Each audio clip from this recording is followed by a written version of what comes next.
नमस्कार, स्वागत है आप सभी का एसएस भारत में। मैं हूं आपके साथ आदर्श सिंह राजपूत और इस वक्त एसएस भारत टीम पहुंच चुका है मध्य प्रदेश भोपाल में। और यहां पर इस वक्त जो है वार्ड पार्षद को लेकर जगह जगह चुनावी हल्ला बोल देखने को मिल रहा है, चुनावी शंखनाद, क्योंकि 6 जुलाई को यहां पे इलेक्शन होने हैं और ऐसे में सभी प्रत्याशी रणभूमि में जा रहे हैं, आशीर्वाद ले रहे हैं और जगह जगह जनता से अपील कर रहे हैं वोट के लिए। और इस वक्त हमारे साथ बातचीत करने के लिए संतोष यादव हैं, वार्ड पार्षद प्रत्याशी है। सबसे पहले संतोष जी, स्वागत है आपका एसएस भारत। धन्यवाद आपका।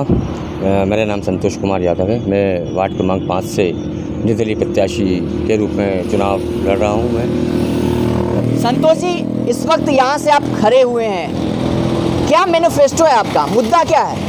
मुद्दा जो है मेरा, सबसे पहले तो मूलभूत सुविधा होती हैं, लोग बाग तक पानी साफ़ पहुँचे, नालियाँ साफ़ रहें, बिजली घर घर तक पहुँचे और जो जन सुविधाएँ हैं, जैसे कि मान के चलिए अपना आयुष्मान कार्ड पहुँचाना, राशन कार्ड। बहुत से लोगों के पास राशन कार्ड नहीं है, बहुत से लोगों के पास आयुष्मान कार्ड नहीं है, बहुत से लोगों के पास बहुत सी समस्या ऐसी हैं जो उनका निराकरण हो नहीं पाता। तो मैं इसी मुद्दे को लेकर आगे बढ़ूंगा मैं, और मैं जनता के बीच में जा रहा हूं और मुझे समर्थन भी मिल रहा है इस चीज़ का। ये बताइए कि आपके अलावे कितने प्रत्याशी यहाँ से खड़े हुए हैं? यहाँ से 2 प्रत्याशी और हैं। कांग्रेस से हैं अशोक मारन जी हैं और भाजपा से राहुल राजपूत जी हैं। 2 कैंडिडेट और हैं। त्रिकोणीय मुकाबला दिख रहा है। हाँ है, मुकाबला है। मैं जनता के बीच में जा रहा हूँ, जनता से मैं बातचीत कर रहा हूँ, जनता से जिस प्रकार मैं मिल रहा हूँ, तो जनता जो है रुष्ट हो चुकी है। उन्होंने कांग्रेस को भी बहुत समय दिया कि आप कुछ करें हमारे लिए, बीजेपी को भी बहुत मौका दिया उन्होंने। अब वो चाहते हैं बदलाव इसलिए चाहते हैं क्योंकि इनकी जो समस्या है उनका निराकरण अभी तक हो नहीं पाया। वादे तो बहुत होते हैं चुनाव में, काफ़ी लोग वादे करके आते हैं। उनका कहना है कि वादे तो बहुत करते हैं और दोबारा वापस लौट के नहीं आते हैं। ये उनका बहुत बड़ा मुद्दा है कि चुनाव होते ही पार्षद के लिए आते हैं, हम वोट देते हैं और दूसरी बार हम आ नहीं पाते हैं। तो ये उनको लगता है कि चेंजेस चाहते हैं। यहाँ की जनता का डिमांड क्या है, मांग क्या है? मांग ये है कि जनता जो है, जनता का मेन समस्या ये है कि भाई साफ़ सफाई, स्वस्थ रहे और जो उनके काम जैसे कि आयुष्मान कार्ड हुआ, राशन कार्ड हुआ, मैंने बताया आपको, ये क्या नहीं बन पा रहे हैं उनके। और मूलभूत सुविधाएं जैसे कि नालियाँ वगैरह, साफ़ सफाई, ये मेन मुद्दे हैं। बाकी तो जनसंपर्क में कर रहा हूँ तो यही खास मुद्दे मुझे समझ में आ रहे हैं। देखिए, वार्ड पार्षद प्रत्याशी अभी संतोष जी हमसे बातचीत कर रहे हैं। यहाँ की जनता को मूलभूत सुविधा नहीं मिल पा रहा है। अब ज़रा देखिए, कई दफ़ा से यहाँ पे पार्षद चुनकर आते हैं, जनता उनको वोट देते हैं, आते हैं, लेकिन खड़े होने से पहले, यानी खड़े जब होते हैं चुनावी मैदान में, तब वादे और दावे दोनों करते हैं, लेकिन जैसे ही वो पद पर बैठ जाते हैं, शपथ लेते हैं, वैसे ही जनता को भूल जाते हैं। ये सब कैसे होगा, पूरा कैसे होगा? जनता का जो उम्मीद है, कहीं ना कहीं जो पार्षद जीत कर आते हैं वो जनता की उम्मीद पे खरे नहीं उतरते हैं, ये कैसे होगा?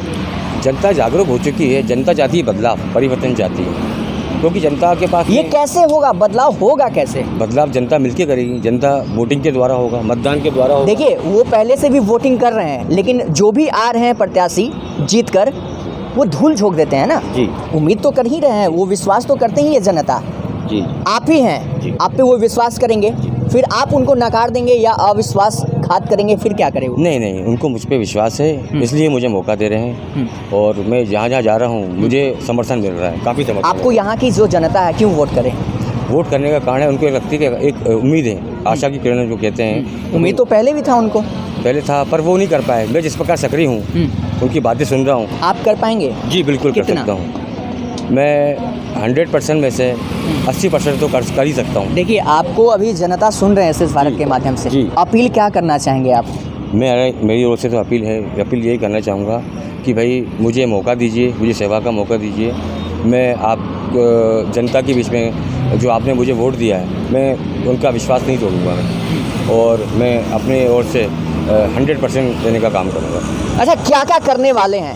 सरकार की जो योजना आती है उस पर आप तो काम करेंगे ही? जी करेंगे जी, या नहीं? बिल्कुल करेंगे। क्यों नहीं उससे एक्स्ट्रा आप क्या करेंगे? उससे एक्स्ट्रा है कि मैंने अभी एक जैसे मेरा देख रहे हैं मोनो, ये मतलब कि जो बरगद का पेड़ चुनाव चिन्ह है मेरा। बिल्कुल बिल्कुल। तो मैं जिस जगह में वार्ड में मैं अपना जनसंपर्क कर रहा हूँ, वहाँ पे वृक्षारोपण कर रहा हूँ मैं, और बरगद का पेड़ लगा रहा हूँ वहाँ पे मैं, एक ताकि वातावरण शुद्ध रहे, लोग वहाँ को, और उनको भी संदेश दे रहा हूँ कि आप भी वृक्षारोपण करें, ताकि आने वाले भविष्य में अपन को जो समस्या आ रही है ग्लोबल वार्मिंग की। यानी आपका मेन मुद्दा है ये? जी, मेन मुद्दा ये है वृक्षारोपण करना। और क्या मुद्दा है आपका? और मेरी मुद्दा ये है कि जो जनता ने जिस प्रकार शिकायत की है मुझसे, जो बताया है मुझे कि हमें को सरकारी जो सुविधा होती हैं उसका हमको लाभ नहीं मिल पाता है, तो मैं कोशिश करूंगा उनको लाभ दिलवाऊं मैं। देखिए, बहुत ऐसे प्रत्याशी जो जीत कर आते हैं, अभी भी जनता कहीं ना कहीं ठगी का शिकार हो गए हैं और होते आ रहे हैं। पिछले 5 साल में कितना विकास हुआ है? 5 सालों में देखिए, विकास तो हो रहा है, विकास तो हो रहा है, पर वो कैसे होता है? कागज़ों पे लिखा जाता है, कागज़ पे विकास लिखा हो रहा है। अब जनता के बीच में मैं जा रहा हूँ, मैं आपसे पहले ही बता चुका हूँ कि जनता रुष्ट हो चुकी है, जनता को तक पहुँच नहीं पा रहा है। तो मेरा यही एक निर्णय रहेगा, मतलब एक मेरा निर्णय रहेगा कि मैं जनता के पास जाऊँ, जनता तक वो जो भी सरकारी लाभ मिलता है वो उनको दिलवाऊँ। ये बताइए कि यहाँ पे क्या क्या लग रहा है आपको, क्या क्या प्रगति हुई है और क्या क्या यहाँ के लोग वंचित है किन किन कामों से? मैं आपको बताऊंगा। देखो, क्या सड़कें तो बनी हैं, सड़कें बना दी हैं, पर नाली नहीं बनी। गली में सड़क पक्का है? पक्का नहीं है, मतलब पूरी नहीं बनी है। कुछ जो विकास हुआ है, मतलब उसमें बता रहा हूँ, कुछ जो विकास हुआ है उसमें सड़कें तो बनी हैं पर नाली नहीं बनी। अच्छा, चैम्बर तो बने हैं। ये बताइए, जब पार्षद जीत कर आते हैं फिर उनको जो फंड मिलता है, योजना मिलता है, कहीं ना कहीं जनता के लिए मिलता है ना? जनता के लिए मिलता है। वो काम ना करके अपना झोली भर लेते हैं, खुद एसी में रहते हैं और जनता को कहीं ना कहीं फुटपाथ पर सोने के लिए मजबूर कर देते हैं। ये तो कैसे देखते हैं आप इसको? नहीं, वो बहुत गलत है। मैं इसके बारे में आपको मैं बोलता हूँ कि वो तो गलत ही है। जनता ने आपको चुना है तो जनता के लिए ही काम करना चाहिए, ये मेरा सबसे बड़ा उद्देश्य रहेगा। देखिए, अगर कोई भी पार्षद अगर जीत कर जो आते हैं ना, अगर 50-60% भी काम अच्छा से करे ना, कागज पे नहीं, ग्राउंड पे, तो विकास ऐसे ही मध्य प्रदेश का होगा, भोपाल का विकास ऐसे ही होगा। लेकिन जो भी प्रत्याशी जीत कर आते हैं, कहीं ना कहीं अपनी रोटी सेक लेते हैं और फिर जनता को भूल जाते हैं। लास्टली क्या अपील करना चाहेंगे एसएस भारत से? मैं तो यही कहना चाहूँगा कि जनता मुझ पर विश्वास कर रही है, धन समर्थन दे रही है मुझे, और मैं अच्छे बहुमत से मैं जीत कर आऊँगा। मैं शुक्रिया एसएस भारत से बातचीत करने के लिए, धन्यवाद। तो इस वक्त हम भोपाल में हैं, मध्य प्रदेश में हैं, और ये बैरागढ़ हुआ और हमारे साथ अभी संतोष यादव बातचीत कर रहे थे, जो कि वार्ड पार्षद प्रत्याशी हैं। फिलहाल यहाँ की चुनावी दंगल में किसका होगा मंगल, ये तो पता चलेगा 6 जुलाई को, क्योंकि 6 जुलाई को वोटिंग है। और ऐसे में यहाँ का जो है चुनावी सरगर्मी, चुनावी हल्ला बोल जगह जगह देखने को मिल रहा है। और यहाँ की जनता जो है ना, इस बार बदलाव चाहती है। बदलाव तो वो भैया पहले भी चाह रहे थे, लेकिन यहाँ के जो पार्षद हैं जीत कर आते हैं तो कहीं ना कहीं वो धूल झोंक देते हैं और जनता को भूल जाते हैं। तो इस बार यहाँ की जनता ये ज़रूर मूड बना लिया है कि यहाँ पे बदलाव होगा और होकर रहेगा। फिलहाल ये तस्वीर आप भोपाल से देख रहे हैं। इस चुनावी दंगल में किसका होगा मंगल, 6 जुलाई के बाद पता चलेगा। बने रहिए हमारे साथ, देखते रहिए SS Bharat. Camera person Anees के साथ मैं आदर्श सिंह राजपूत, भोपाल, एसएस भारत।